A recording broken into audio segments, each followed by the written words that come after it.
ایک شخص اگر اپنی بیوی کے ساتھ اچھا سلوک اچھا برتاؤ کرنا چاہتا ہے تو انہیں کن باتوں کا خیال رکھنا پڑے گا؟ تو سب سے پہلی چیز جس بات کا انہیں خیال رکھنا ہے وہ یہ ہے کہ محبت، بیوی سے بے حد محبت کرنا ہے، کیونکہ یہ نکاح جو ہے، نکاح کے ساتھ نکاح کی وجہ سے جو دو جوڑے آپس میں ملتے ہیں تو ان دو جوڑوں میں اس قدر محبت ہوتی ہے، اللہ کے رسول صلی اللہ علیہ وسلم بیان فرماتے ہیں لم یرا مثل المتحابین، کہ نکاح کے ذریعے سے دو شخص، دو فرد جو آپس میں محبت کرتے ہیں، اس جیسی محبت کسی دوسری چیز میں نہیں دیکھی گئی ہے۔ معلوم ہوا کہ نکاح محبت کا ذریعہ ہے۔ اللہ سبحانہ و تعالی نے قرآن مجید میں ارشاد فرمایا لِتَسْكُنُوا إِلَيْهَا، کہ تم اس کی طرف سکون حاصل کرو، اور اس میں مودۃ و رحمہ، کہ ان میں محبت بھی ہے تاکہ رحمت بھی ہے۔ تو نکاح کے بعد جو پہلی چیز بیوی کے ساتھ منسلک ہوتی ہے وہ محبت ہے، بیوی سے بے حد محبت کرنی، اور اس قدر محبت کرنی ہے کہ وہ شرعی اعتبار سے کہیں غلط نہ ہو جائے، شریعت کے اندر رہ کر کے، دائرہ اسلام کے اندر رہ کر کے محبت کے جو تقاضے ہیں ان تمام چیزوں کو پورے کرنے ہیں۔ اللہ کے رسول صلی اللہ علیہ وسلم اپنی ازواج مطہرات سے محبت کرتے ہیں، اس قدر محبت کرتے ہیں۔ حضرت عائشہ رضی اللہ عنہا بیان کرتی ہے کہ اللہ کے رسول صلی اللہ علیہ وسلم کبھی اس قدر محبت کرتے تھے، اس قدر محبت کرتے تھے کہ عائشہ رضی اللہ عنہا فرماتی ہیں کہ جس برتن میں نے پانی پیا، جس جگہ منہ لگا کر پانی پیا، اللہ کے رسول صلی اللہ علیہ وسلم نے اس برتن میں اسی جگہ منہ لگا کر پانی پیا۔ حضرت عائشہ رضی اللہ عنہا بیان فرماتی ہیں کہ وہ ہڈی، جس ہڈی سے گوشت نوچ کر دانت سے کاٹ کر میں نے کھائی، اللہ کے رسول صلی اللہ علیہ وسلم نے اسی ہڈی کو اسی جگہ پر منہ لگا کر گوشت بچا کھایا۔ اور یہ عام طور پر عام حالات میں نہیں، اللہ کے رسول صلی اللہ علیہ وسلم کس حالت میں حضرت عائشہ رضی اللہ عنہا اچھی ہو جاتی ہے؟ میں حیض کی حالت میں تھی، اس حالت میں تھی، پھر بھی اللہ کے رسول صلی اللہ علیہ وسلم نے بیوی کے ساتھ جو الفت، جو محبت دکھائی ہے، اس چیز کو ہمیں یاد رکھنے کی ضرورت ہے کہ جس قدر آپ ان سے محبت کریں گے اس قدر وہ آپ کی طرف جھکے گی، اس قدر وہ آپ کی بات ماننے کے لیے تیار ہوگی، اس قدر وہ آپ کی اطاعت و فرما برداری کرنے والی بن جائے گی، پھر آپ اور وہ دونوں مل کر خوشگوار زندگی گزاریں گے۔ تو یہ دیکھا آپ نے، اللہ کے رسول صلی اللہ علیہ وسلم نے حضرت عائشہ رضی اللہ عنہا کے ساتھ اس قدر محبت کو پیش کیا اور امت کو دکھایا بھی کہ اس طریقے سے محبت رکھنی ہے۔ اسی طریقے سے ایک دوسری چیز جو ایک مثالی شوہر کو کرنا ہے، بیوی کی ہر ممکنہ ضرورت کو ہر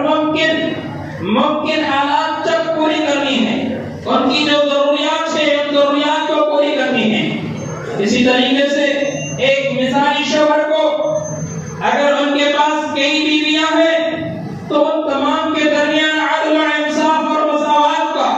مظاہرہ کرنا ہے، کہیں کسی پر ناانصافی عائد نہ ہو جائے، کہیں کسی سے زیادہ محبت، کہیں کسی کو زیادہ کھانا، کہیں کسی کے لیے اچھا رہنا اور کسی کے لیے کچھ نہیں، ان تمام چیزوں میں مساوات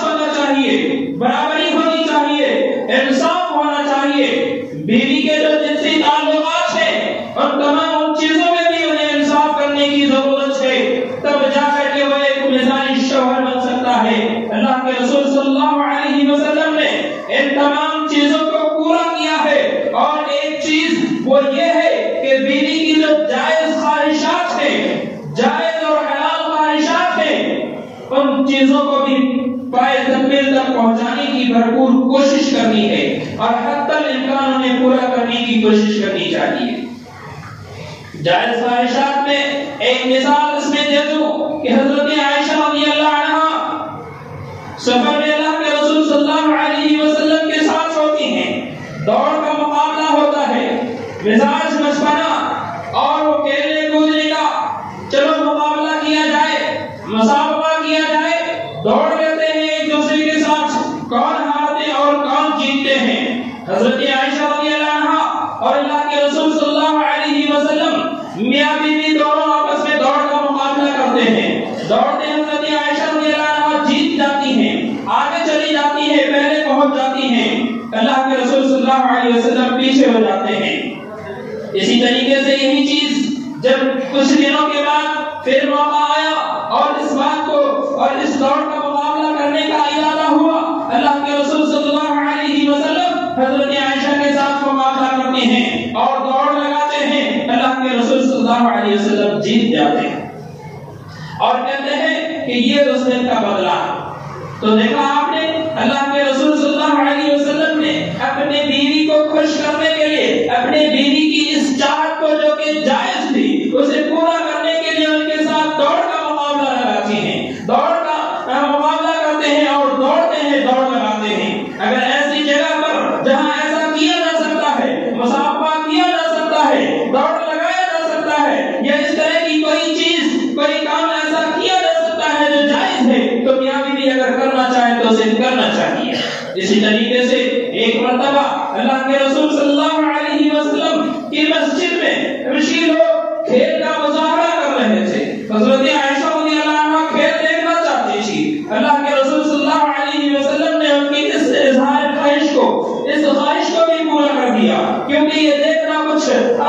اسلام کی نظر سے شریعت کے روح سے کوئی گناہ کا نہیں تھا، کوئی غلط نہیں تھا، کس طریقے سے جائز طریقے سے اللہ کے رسول صلی اللہ علیہ وسلم نے دکھا دیا۔ کیسے حضرت عائشہ رضی اللہ عنہا اللہ کے رسول صلی اللہ علیہ وسلم کے پیچھے کھڑی ہو جاتی ہیں اور آپ کے مندر کے پاس سے دیکھتے ہیں، کھیل کا مظاہرہ کرتے ہیں کہ لوگ کھیل کھیل رہے ہیں، اللہ کے رسول صلی اللہ علیہ وسلم انہیں پیچھے رکھ کر دکھاتے ہیں کھیل، اور جب تک آپ کھڑے رہتے ہیں جب تک عائشہ نہیں کہتی، نہیں ہٹ جاتی۔ ایک بار اللہ کے رسول صلی اللہ علیہ وسلم نے پوچھا عائشہ ہو گیا، دیکھ لیا؟ کہا نہیں، ابھی اور دیکھنا ہے۔ اللہ کے رسول صلی اللہ علیہ وسلم کھڑے رہے اور دیکھتی رہی۔ اس کے بعد جب حضرت عائشہ کو دب کر کے وہاں سے ہٹی، اللہ کے رسول صلی اللہ علیہ وسلم نے اسے چھوڑا۔ تو ان تمام واقعات سے، ان تمام باتوں سے ہمیں یہ بات معلوم ہوتی ہے کہ اگر ان کی خواہشات جائز ہیں، درست ہیں، صحیح ہیں، شریعت کے خلاف نہیں ہیں، تو حتی الامکان اگر پورا کیا جا سکتا ہے تو پورا کرنا چاہیے۔ ایسا نہیں کہ کوئی بات ایسی کہہ دی جو غلط بھی نہیں، شریعت کے خلاف بھی نہیں ہے، شوہر ہے، ہاں ایسی بات کرتی ہیں، اس طرح کے کلمات ادا کرتی ہیں، شوہر کے سامنے، میرے سامنے جرأت کیسے ہو گئی، اس طریقے کے ڈانٹ پھٹکار، ان چیزوں سے پرہیز کرنا چاہیے۔ جی ایک مرتبہ اللہ کے رسول صلی اللہ علیہ وسلم کے ساتھ حضرت عائشہ رضی اللہ عنہا کا کچھ بات ہو جاتی ہے، حضرت ابو بکر صدیق رضی اللہ عنہ پہنچ جاتے ہیں، دیکھتے ہیں کہ بیٹی کی زبان اللہ کے رسول صلی اللہ علیہ وسلم کے سامنے اس طرح سے نکل رہی ہے، اس طرح کی باتیں نکل رہی ہے، حضرت ابو بکر صدیق رضی اللہ عنہ کو رہا نہیں گیا کہ بیٹی اللہ کے رسول صلی اللہ علیہ وسلم کے مقام کا، مرتبے کا خیال نہیں کرتی، آپ غصے ہوئے تھے کہ ابھی اس کو تھپڑ رسید کر دیتے، اللہ کے رسول صلی اللہ علیہ وسلم نے اسے بنا کہ یہ ہمارا اور ان کا معاملہ ہے، ہم اسے آپس میں سلجھا لیں گے۔ اللہ کے رسول صلی اللہ علیہ وسلم نے ان کی اس بات کو سن کر کے، حضرت عائشہ رضی اللہ عنہا کی اس کلام کو سن کر کے اس قدر غضبناک نہیں ہوئی ان پر، اور نہ ہی انہیں ڈانٹا اور پھٹکارا، اور نہ ہی اس پر کوئی تھپڑ رسید کیا، اور نہ ہی کرنے دیا، کیونکہ انسان ہے، بشریت کے تقاضے ہیں کہ کچھ کلمات ہو جاتے ہیں لیکن وہ میاں بیوی کے درمیان ہیں، وہ آپس میں آسانی کے ساتھ سلجھا سکتے ہیں۔ صرف یہ نہیں کہ مجھے کیسے کہہ دیا، میرے سامنے کس طریقے کی باتیں کر دی، آسانی کے ساتھ انہیں سمجھایا جا سکتا ہے، بتایا جا سکتا ہے۔ تو یہ اللہ کے رسول صلی اللہ علیہ وسلم کا بیویوں کے ساتھ اس قدر سلوک ہے، ان کے ساتھ محبت کرتے، ان کے ہر ممکن ان کے ضروریات کا خیال کرتے، سب کے پاس جاتے، سب کی ضروریات، سب کے حالات پوچھتے تھے۔ یہ اللہ کے رسول صلی اللہ علیہ وسلم کا طریقہ کار ہے. تو ایک مثالی شوہر اگر وہ مثالی بننا چاہتا ہے، اچھا بننا چاہتا ہے، بیوی کے ساتھ نیکی کرنا چاہتا ہے، تو اسے بھی ان چیزوں کا خیال رکھنا ہے اور بیویوں کے ساتھ اچھا سلوک اور اچھا برتاؤ کرنا ہے. آئیے کہ بیوی بسا اوقات حد سے تجاوز کر جاتی ہے یا ہمارے سوچ سے باہر کام کر جاتی ہے، ہمیں برداشت نہیں ہوتا، ہمیں اس کی کچھ تربیت کرنی ہوتی ہے، ہمیں اسے کچھ سکھانا ہوتا ہے، تو کس طریقے سے کیا جائے، کس طریقے سے ان کی تربیت کی جائے، کس طریقے سے انہیں گھر سے نکال دیا جائے یا کیا کیا جائے. اللہ سبحانہ و تعالی نے قرآن مجید میں ارشاد فرمایا ہے واللاتی تخافون نشوزہن فعظوہن. اللہ سبحانہ و تعالی نے ارشاد فرمایا کہ وہ عورتیں، وہ خواتین جن کے شر سے تم محفوظ ہونا چاہتے ہو، جن کی طرف سے تمہیں خطرہ لاحق ہونے کا ڈر ہوتا ہے، جن کی شرارت سے تم پریشان ہو سکتے ہو، تخافون نشوزہن، تو ایسی عورتوں کے لیے تمہیں نصیحت ہے، تمہیں طریقہ کار، تمہیں یہ اصول اپنانا ہے. کیا اصول ہے؟ اللہ سبحانہ و تعالی نے بیان فرمایا فعظوہن، پہلا کام تمہیں یہ کرنا ہے کہ تم اسے وعظ کرو، تم اسے نصیحت کرو، تم اسے سمجھاؤ. اور پہلے مرحلے میں اسے سمجھانے کے بعد اگر وہ نہیں سمجھتی ہیں، اگر وہ تمہاری باتوں پر نہیں آتی، اگر وہ تمہاری باتوں پر دھیان نہیں دیتی ہیں، تو دوسرا اسٹیپ کیا ہے، دوسرا مرحلہ کیا ہے؟ اسے سمجھانے کا، اسے سکھانے کا. اللہ سبحانہ و تعالی نے بیان فرمایا وَاهْجُرُوهُنَّ فِي الْمَضَاجِعِ.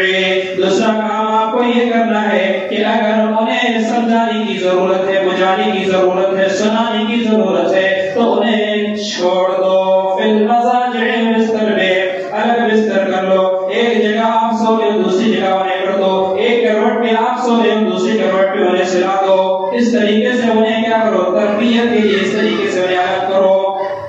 ایسا نہیں کہ تربیت کرنی ہے، انہیں کچھ سمجھانا ہے، پہلے مرحلے میں لگاؤ ڈنڈے، لگاؤ کپڑ، رسید کر دو اور کہہ دو جاؤ اپنے گھر کے چلے جاؤ، جاؤ اپنے بھائی کے گھر چلے جاؤ، جاؤ جہاں چاہو چلے جاؤ. یہ طریقہ غلط ہے. قرآن نے ہمیں سکھایا ہے، کیا سکھایا ہے؟ فَعِظُوهُنَّ وَاضْرِبُوهُنَّ وَاهْجُرُوهُنَّ فِي الْمَضَاجِعِ، کہ انہیں بستر میں الگ کر دو. اور کیا کرو، اس پر بھی نہیں سیکھ رہی ہے، اس پر بھی توجہ نہیں دے رہی ہے. وَاضْرِبُوهُنَّ، تب جا کر کے انہیں مارو، تب جا کر کے پہلے نصیحت کی، بستر سے بھی الگ کر دیا، دوسری تدابیر اختیار کر لی، اس کے بعد بھی نہیں سیکھ رہی ہے، بات ماننے کو تیار نہیں ہے، وہ جائز بات ہے، حلال چیز ہے، آپ کی سنتی نہیں ہے، آپ کی خدمت کی طرف توجہ نہیں دیتی ہے. وَاضْرِبُوهُنَّ، تب جا کر کے آپ کو کیا کرنا ہے؟ مارنا ہے. کیسے مارنا ہے؟ اللہ کے رسول صلی اللہ علیہ وسلم نے بیان فرمایا وَلَا تَضْرِبِ الْوَجْهَ، کہ اس کے چہرے پر مت مارو. مارنا ہے اس کے چہرے پر مت مارو. دوسری حدیث میں اللہ کے رسول صلی اللہ علیہ وسلم نے بیان فرمایا کہ عورت کو مارو مت. کس طریقے سے؟ جس طریقے سے غلام کو مارتے ہو، جس طریقے سے نوکر چاکر کے مارتے ہو، جس طریقے سے دوسرے لوگوں کو مارتے ہو، اس طریقے سے بیوی کو نہیں مارنا ہے. کیسے مارنا ہے؟ ہلکی مار، ادب کے لیے مارنا ہے، محبت کی مار مارنی ہے. اس کی ٹانگ نہیں توڑنی، ہاتھ نہیں توڑنے، اس کی جان نہیں لے لینی ہے، اور ان کے چہرے پر تھپڑ رسید کر کر چہرے کو سرخ اور پیلا نہیں کرنے ہیں. کیا کرنے ہیں؟ ادب کی مار مارنی، تاکہ آپ کی اس چوٹ سے، اس ہلکی مار سے اسے سبق سیکھ لے، وہ سبق سیکھ لے، وہ اس بات کو سمجھ جائے کہ آپ کیا کہنا چاہ رہے ہیں، وہ آپ کی طرف لوٹ آئے. تو اس طریقے سے تربیت کا طریقہ اللہ سبحانہ و تعالیٰ نے قرآن مجید میں بیان فرما دیا. آپ تربیت کیجئے، آپ ان کو سکھائیے، آپ ان کو بتائیے، اور بتانے کے ساتھ اس بات کو بھی یاد رکھیے. اللہ کے رسول صلی اللہ علیہ وسلم نے بیان فرمایا ان المرأة خلقت من ضلع، کہ عورت جو ہے ان کی جو تخلیق ہوئی ہے پسلی کی ہڈی سے ہوئی ہے، اور پسلی کی ہڈی ٹیڑھی ہوتی ہے. فإن تقيمه كسرته، اگر تم اسے اسے سیدھا کرنے کی کوشش کرو گے تو اسے توڑ دو گے، انہیں سیدھا کرنے کی کوشش کرو گے تو انہیں توڑ دو گے۔ وَإِن تَرَكْتَهُ فَإِنَّ الْأَعْوَجَ، اگر تم نے اسے اس کی حالت میں چھوڑ دیا تو وہ ٹیڑھی ہے۔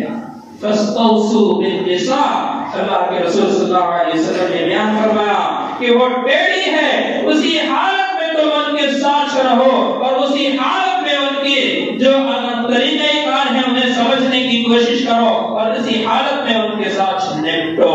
اسے بالکل سیدھا کرنے کی کوشش کرو گے تو اسے توڑ دو گے۔ فَاسْتَوْصُوا بِالنِّسَاءِ، عورت کے بارے میں میری ان نصیحتوں کو قبول کر لو، عورت کے بارے میں میری ان باتوں کو یاد رکھو۔ اگر ان باتوں کو یاد رکھو گے تو سنو، تمہاری طریقے زندگی اچھی رہے گی، تمہاری زندگی خوشحال رہے گی، تم اچھے رہو گے۔ اگر ان طریقے کار سے تم ہٹ جاؤ گے، اپنے آپ کو دور کر دو گے تو یقین جانو مصیبت اور پریشانیوں میں الجھ جاؤ گے، کیونکہ تم چاہو گے سیدھی ہو جائے اور سیدھی کرنے گئے تو وہ ٹوٹ گئی، کیونکہ آپ بسا اوقات کوشش کرتے ہیں اور کوشش طریقے سے نہیں کرتے تو وہ پھر کیا ہوتا ہے، ٹوٹ جاتا ہے۔ کیسے کیسے ٹوٹتے ہیں، آپ کس طریقے سے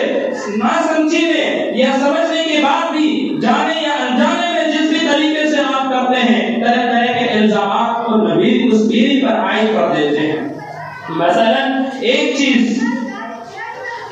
کیا ہے، بیوی ہے، بچے کی پیدائش ہوتی ہے، اولاد ہوتی ہے، آپ کے گھر میں اولاد آتی ہے تو اولاد سے آپ کو خوش ہونا چاہیے۔ بیٹا ہوا تو خوشی ہے، بیٹی ہو گئی تو ناراضگی ہے۔ بیٹا خوشی کی اور بیٹی ناراضگی کی علامت نہیں ہے۔ اللہ سبحانہ و تعالیٰ قرآن مجید میں ارشاد فرماتا ہے یَهَبُ لِمَن يَشَاءُ إِنَاثًا وَيَهَبُ لِمَن يَشَاءُ ذُكُورًا، اللہ سبحانہ و تعالیٰ جسے چاہتا ہے بیٹا دیتا ہے، جسے چاہتا ہے بیٹی دیتا ہے، اور جسے چاہتا ہے بیٹا اور بیٹی دونوں عطا کرتا ہے۔ وَيَهَبُ لِمَن يَشَاءُ عَقِيمًا، اور جسے چاہتا ہے پانچ بنا دیتا ہے۔ یہ آپ کی بیوی کا قصور نہیں ہے، یہ ان کا کوئی ان کے ہاتھ میں نہیں ہے کہ وہ آپ کے لیے صرف بیٹا ہی پیدا کرے، وہ ان کے ہاتھ میں نہیں ہوتا ہے، نہ ہی آپ کے ہاتھ میں ہوتا ہے۔ بیٹا اور بیٹی کی پیدائش میں نہ شوہر کا ہاتھ ہے نہ بیوی کا ہاتھ ہے۔ یَهَبُ لِمَن يَشَاءُ إِنَاثًا وَيَهَبُ لِمَن يَشَاءُ ذُكُورًا، جسے چاہتا ہے بیٹی دیتا ہے،